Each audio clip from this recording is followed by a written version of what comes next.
Okay, this is the before look of my husband. Yeah, after 1 month, ganyan na yung buhok niya, mahaba na. So, nandito na ang kanyang tagagupit. So, gugupitan ko na. Ayan, magugupitan na kami. L'oiseau. Okay, ayan, umpisa natin sa baba. Ayan, 0 ang ginamit ko. Hanggang sa...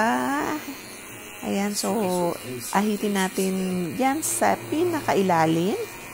Ayan, para malinis tignan. So, lagi ko ginagupitan yung husband ko kasi sa tingin ko is para siyang wala nag-aalaga kapag mahaba ang kanyang buhok. Ayan, easy lang. And then, after lalagyan ko, gagamitan ko ng 2. Ayan, para layer yung pagkakagupit niya. And then, 3, 4, and then sa taas is medyo mahaba na. So, 6 and 7. And dito sa likod is ginamitan ko ng 5. Ayan. Para hindi obvious yung pagkaka-layer niya. Para neat tignan.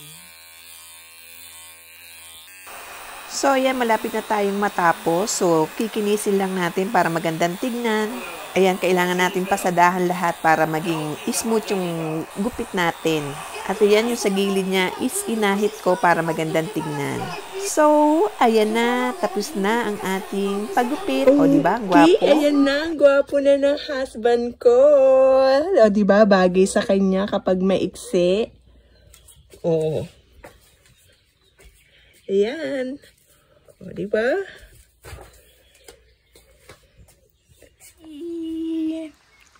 Bisu-bisu.